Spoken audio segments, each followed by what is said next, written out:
Hello friends, अस्सलाम वालेकुम। कैसे हैं आप सब लोग? उम्मीद करती हूँ कि सब लोग ठीक होंगे, खुश होंगे और बहुत ही स्वस्थ होंगे। तो बस जी अभी यहाँ पे हो रहा था शाम का टाइम और ये दिन था फ्राइडे का।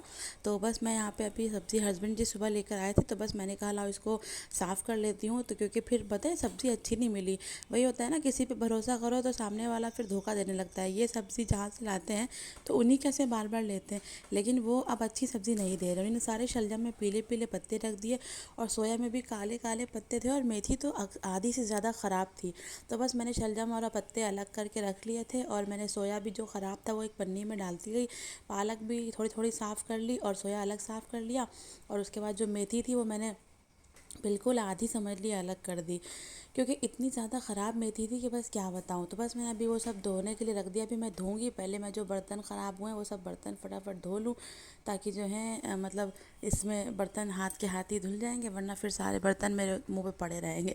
और पता नहीं क्यों मुझे इतना उलझन होती है अगर बर्तन मुंह पे पड़े रहते हैं, मतलब बहुत ज़्यादा। तो मेरा समझ लीजिए आधे से ज़्यादा टाइम तो किचन में बर्तन धोने में ही बीत जाता है। लेकिन कुछ कोई बात नहीं, इससे ये रहता है कि आपका किचन हमेशा साफ़ साफ़ रहता है और बर्तन सबसे बड़ी बात नहीं होते हैं झूठे। तो क्या ऐसा बोलते भी हैं बड़े बुजुर्ग के झूठे बर्तन घर में नहीं पड़े रहना चाहिए, क्योंकि झूठे बर्तन पड़े रहने से घर की बरकत भी ख़त्म हो जाती है और घर में लड़ाई झगड़ा भी रहता है। तो बस इसीलिए मैं घर की सुख शांति बनाए रखने के लिए ही भी ये काम करती हूँ और अपनी मन की सुख शांति के लिए भी ये काम करती हूँ। तो बस जी देखिए, बातों बातों में बर्तन भी मेरे धुल गए थे और मैंने मार दिया था यहाँ सिंक पे एक हाथ साबुन से। उसके बाद मैंने साफ़ कर दिया पूरा सिंक वाला एरिया। और जो मैंने दिन में खाने के बर्तन धोए थे ना, तो वो मेरे खाने के बर्तन सूख गए थे। कुछ डिब्बे ऐसे होते हैं तो मैं औंधा के रख देती हूँ, ताकि उसका सारा पानी निचुड़ जाए, वरना फिर गीले रखो तो बदबू आ जाती है। तो बस आटा गूंद लिया था उसके बाद मैंने, और सब्ज़ी भी धो ली थी। वो वीडियो रिकॉर्ड ही नहीं हो पाई, पता नहीं क्या हो गया। तो बस उसके बाद अब मैं बनाऊंगी आटे की लोइयाँ और रोटी बनाऊंगी। तो रोटी मैं ज़्यादा नहीं बनाऊंगी, क्योंकि दिन की थोड़ी सी 2-3 रोटी बच गई थी और हम लोग खाने वाले सिर्फ 3 ही 4 लोग हैं। तो ज़्यादा खाना बनाने से फ़ायदा क्या कि वो बच जाए फिर वेस्ट हो। तो इस वजह से मैं बस थोड़ी रोटी बनाऊंगी और अली के लिए मैं बनाऊंगी खिचड़ी, क्योंकि आज उसको पता नहीं क्या एक लूज़ मोशन हो गया। तो बस इसलिए मैंने सोचा उसके लिए फटाफट खिचड़ी बना देती हूँ, ताकि आगे तबीयत ना बिगड़ जाए। तो वो खिचड़ी खाएगा, हम लोग जो है खाने में रोटी खाएंगे। और जो दिन की सब्ज़ी थी ना वो सब बच गई। दिन में मैंने बनाया था पनीर की सब्ज़ी, तो वो पूरी सब्ज़ी बच गई और अरहर माश की दाल, तो वो दाल भी पूरी बची की रची रह गई। तो बस मैंने कहा कि फ़ायदा क्या खाना बनाने से, लगे हाथ थोड़ी सी बस रोटी बना लूँगी और चावल बना लूँगी, खाना हम लोगों का हो जाएगा। तो बस बातों बातों में देखिए तवा भी मेरा पूरा गर्म हो चुका था और अब मैं डालूँगी रोटी, वही चपातियाँ। जो मेरे पुराने व्यूवर्स हैं तो उनको तो पता ही होगा कि मैं घर में चपातियाँ डलती हैं, मैं चपातियाँ रोटी बनाती हूँ। और जो नए जुड़े हैं मेरे साथ, तो उनसे भी मैं बता दूँ कि हर घर का एक अलग ट्रेडिशन होता है। तो जी बस मेरे घर का यही ट्रेडिशन है कि बड़ी बड़ी चपातियाँ, बल्कि मैं तो इस तवे पे चपाती डाल रही हूँ जो वो जो उल्टा तवा नहीं होता है, जिसको हम लोग माही तवा बोलते हैं। पता नहीं आप लोग क्या बोलते हैं, मुझे कमेंट बॉक्स में बताइएगा। तो वो जो गोल गोल उल्टा होता है, उस पर तो और बड़ी रोटी बनती है और अच्छी। तो वह मैं वो भी अपने हस्बैंड से कह रही थी कि मुझे वो तवा दिला दिए, ताकि मैं उस पर रोटी बनाऊँ, क्योंकि इस पर जो है रोटी मेरी बड़ी बनती है ना, तो तवे से बाहर भाग जाती है, फिर वो सिकने में बड़ी परेशानी होती है और अक्सर रोटी फट जाती है। तो इसलिए मुझे छोटी रोटी बनानी पड़ती है इसके वजह से, कि चलो तवे से बाहर ना जाए। तो लेकिन मेरा मन करता है खूब बड़ी बड़ी सी चपाती रोटी बनाऊँ।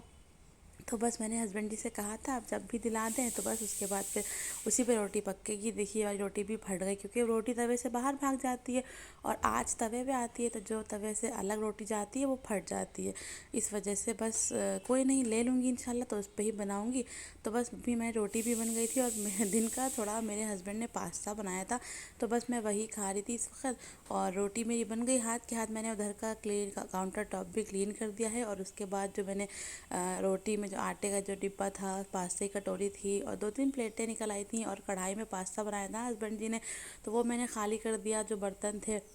और दूध का भगोना भी शाम हो गई थी तो दूध कम हो गया था, तो मैंने दूध को छोटे भगोने में करके बड़ा भगोना भी धो देंगे हाथ के हाथ ही।